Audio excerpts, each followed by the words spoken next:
Back to part 2 of Charlie and the blanket toss. And if you remember from part 1, a blanket toss used to be done in the Alaskan Native villages to throw watchers up into the air so they could look out over the ocean and see if they could spot the blowhole shooting out water from whales, and then they could go out and try and catch a whale. So part 2 continued. Then the song was over, and Inupiaq teacher, Miss Pipcook, was leaning toward him. Charlie, how old are you now? Old enough for the blanket toss? I bet you are.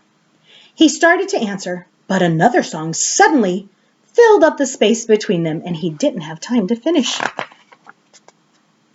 Yum! Charlie followed the scent of the, I'm going to have to figure that one out, Ukshrook Kukukatug, homemade donuts. Ooh, that sounds really good. The smell hung in the air. Steam drifted off giant simmering pots of fresh game and whale meat. Long tables held caribou soup, duck soup, goose soup, mikikak, which is stewed fruit, cakes, cookies, tea, coffee, and hot chocolate. And akutuk. Charlie thought that was the world's best ice cream. The hungry boy ate until he was full, but there was still a little room. He was holding out his bowl for more caribou soup when he noticed Auntie Catherine was serving him. Is that you, Charlie? She cried. Look how big you have grown. Big enough to go on the blanket this year, eh? Charlie's words wouldn't come. A fear tickled his very full stomach. Maybe? But Auntie didn't hear him. She was already ladling soup into another bowl for Charlie to sip as he walked away. Does it sound to you like Charlie might be a little bit nervous? I'm thinking he is. Charlie, there you are! Dad threw his arm around Charlie's shoulders. Come on, son. We need strong young men to help the servers. Dad and his crew had filled cardboard boxes with generous cuts of meat and maktak. It was the first time that they would evenly share the bounty of the hunt, as their ancestors had done for generations before them. Kuyanak, which means thank you. Charlie heard friends and neighbors say over and over, Kuyuntak, God bless you. He was so proud of his father, so proud to be walking among the men, of the whaling families, that he thought his heart would burst with pride. Someday, he hoped, Dad might just be that proud of him too. Maybe today, Charlie wondered.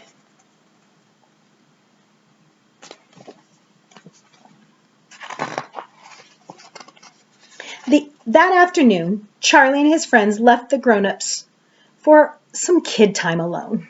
They chased balls, they played tag, and explored the shore. Through it all, he pretended not to think about the big question. Is anybody else scared about flying higher than the roof when they throw them up in the blanket toss?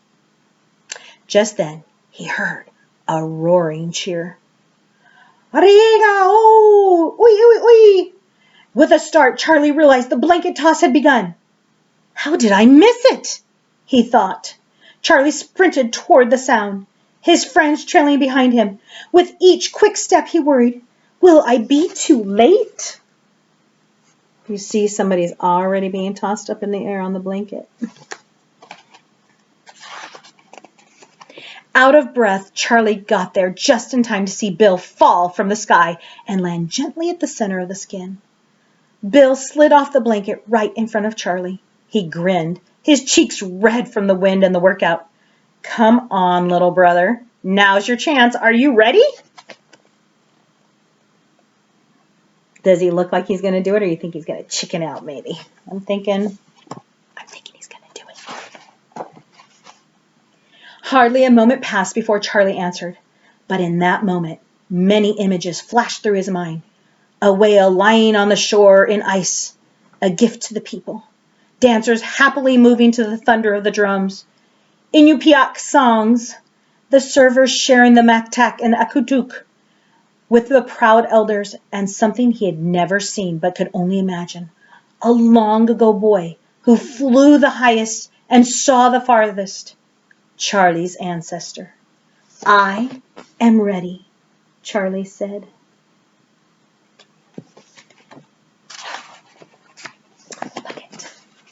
Look at how high he's flying. Look how proud his father is of him being courageous. It takes courage to fly that high up in the air with nothing to catch you except for this sealskin blanket.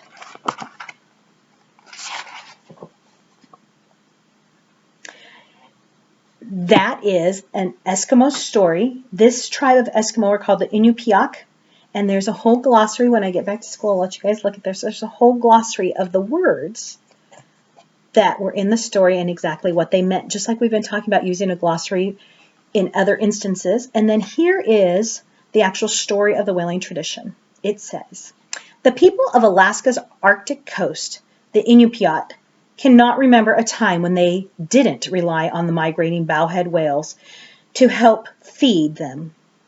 Eating whale meat and maktak is not just a menu choice. It's a vital part of being Inupiaq, a sustaining tradition, and one that has not been broken for thousands of years. Catching a whale has always been a very spiritual event, bathed in thanks and prayer for these people. There is much gratitude toward the animal itself, which has sacrificed its own life to sustain the people. In the days of Charlie's great-great-grandfather, the Inupiat hunted from open canoe-like boats, which they made by constructing a driftwood frame and sewing bearded sealskins to stretch over the frame. While some traditionalists still make the umpiaka, or skin boats, modern hunters more often use metal skiffs with power motors during the whaling season so that the speed allows them to make up for what they cannot do with their stealth quiet. But it is still very hard to catch a whale. To make sure the whales are not overhunted, the Eskimo Whaling Commission assigns each Inupiat community along the coastal villages with a maximum number that they may harvest in a year. As a result of this respectful regulation, bowhead whale numbers are increasing and the people are still nourished by the very important traditional Alaska native food. And then there is a picture of an actual whaling village. So in these villages, what's pretty cool, I have a cousin that actually lives up there because that's where his wife is from. And in those villages, there usually is not power. They don't have running water, so they actually live off of the land. Really cool traditions. I can't wait to hear, how do you think this culture compares to your culture? What's the same? What's different? I'll see you later.